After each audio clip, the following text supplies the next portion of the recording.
Hey y'all, so today I wanted to go over different types of opals and, just some properties of them. This one right here that you see is an Australian crystal opal. Um, this is a very high grade crystal opal, and I wanted to go over the values of some of these as well because I see a lot of people saying a lot of things about opals and their prices, and some of it's realistic and some of it's not. So, for example, this one weighs roughly 3.12 carats. It has a really nice cut to it. Has a little bit of red, orange, blue, purple, green, every color you could possibly imagine. It's in a nice floral pattern with some chaff. And here's the back. So it's double-sided stone as well. Something like this would go for in the neighborhood of $1,000. Now, I like Justin from Black Opal Direct. He is very knowledgeable on a lot of things that he does, but me and him do not agree on the prices.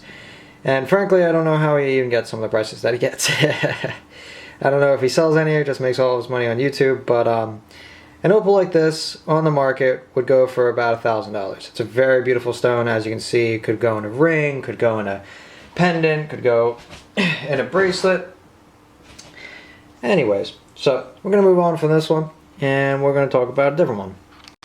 So these are Australian white opals. They still have some color to them. They're still pretty nice.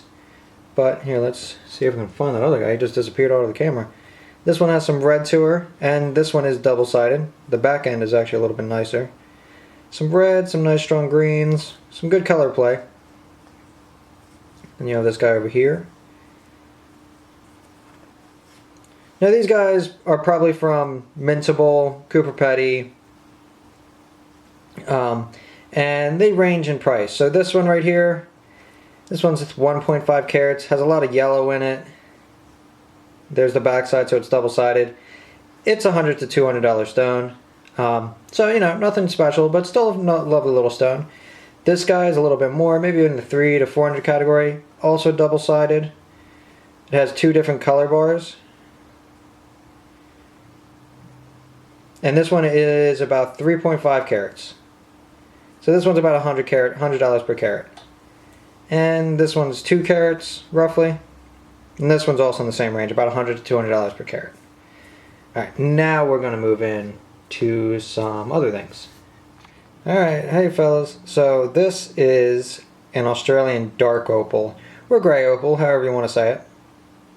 It has some really nice chaff and floral pattern in it, and flagstaff pattern in it, as you can see. Got some orange, some purple, some blue, some greens. Move it around, try to find a good angle for everything. Here's the back end of it. Wouldn't it have been nice for that black to just reach up to the face? Would have got so much more money for it. Oh well, that's life sometimes. So this guy, this is a dark opal, which means he's between N4 and about an N6 on the color grading scale. It's about a brightness of 4, maybe 5 on a good day. And it weighs roughly 1.45 carats. It is a couple $100 stone per carat. So between $400 and $700, someone would willingly pay for something like this and of this quality. It's a good ring stone and a good pendant stone. So I have another one here as well that's also a gray opal, a little less quality, but still good. This one's a little bit lighter, so this is going to be on the N6 range, I think. And it's got some yellow, some blue, and some turquoise. It's in a mossy pattern, as you can see. This one's $100 to $200, maybe $150 per carat. And it's roughly 2.5 carats, so it's about $200 to $300 stone. It does still have some nice color in it and some nice patterns. Not extremely showy though. And I have two more Australian opals to show you. So we're going to put this one away.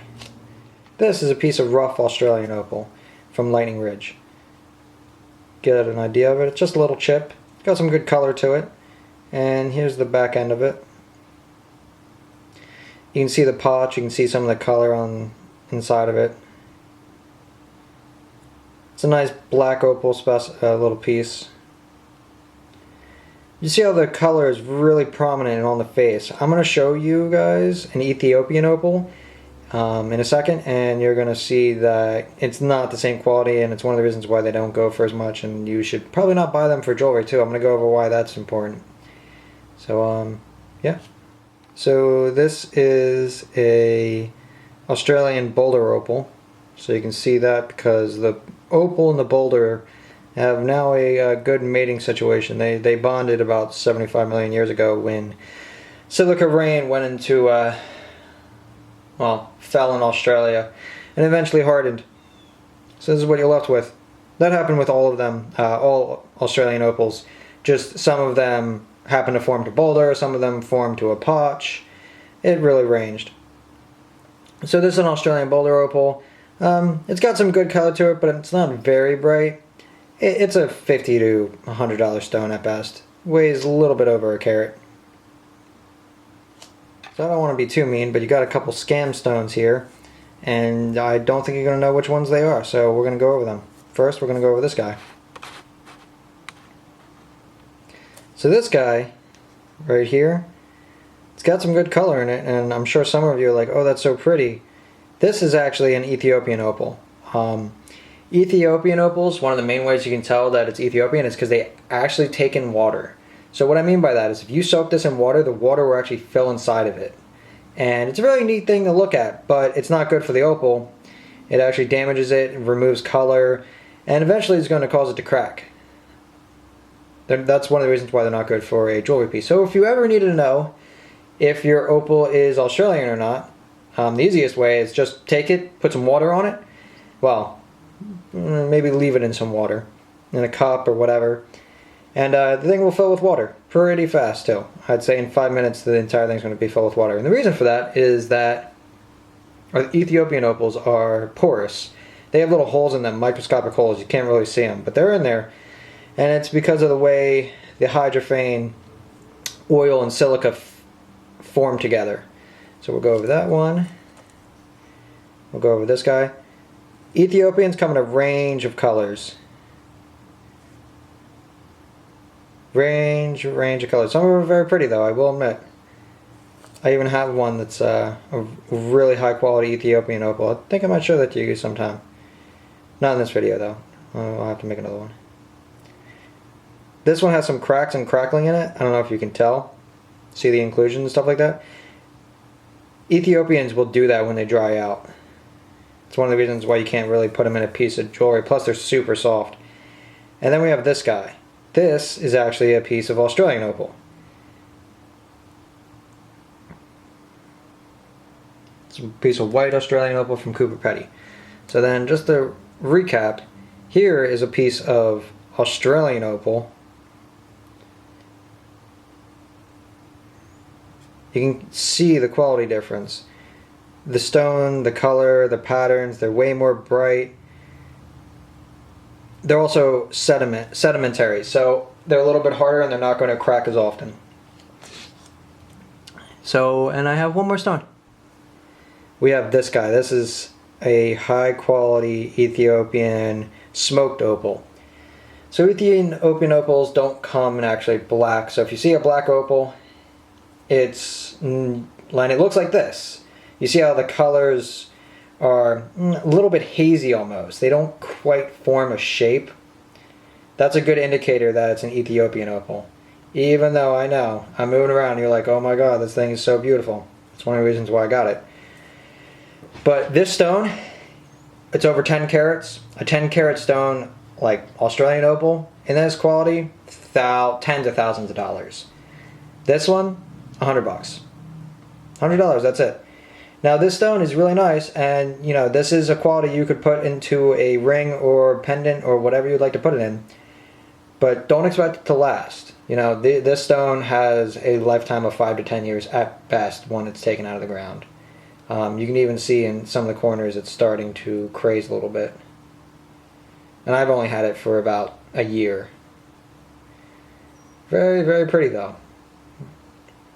And I have another one that's even prettier than this. This isn't even the high quality one that I was talking about. This one's The other one I have is an Ethiopian Opal that's actually worth a couple $100, but this one, it's $100 to $200 done at best.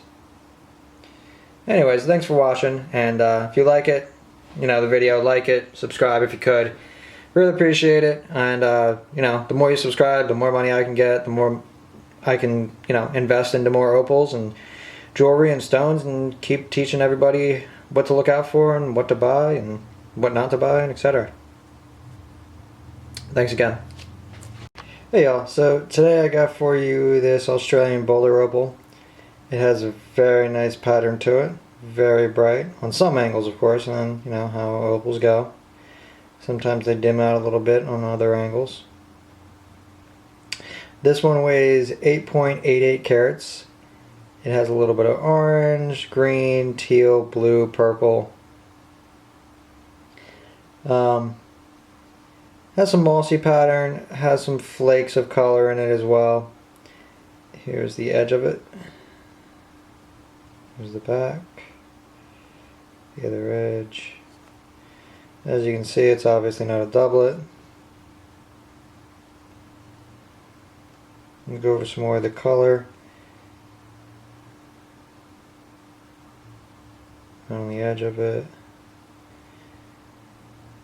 Sometimes the thing just lights up just like that.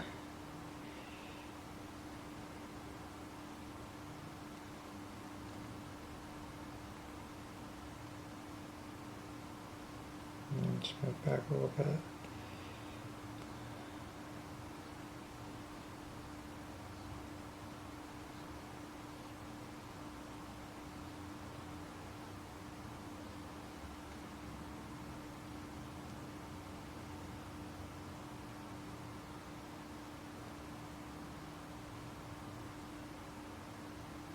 If you'd like to buy this ring, you can go to this Boulder Opal from theopaloutlet.com or my eBay or Etsy. It's all in the link down below in the description. The dimensions of this stone will also be in there, carat weight again, and a couple other bits of information that might be necessary to know.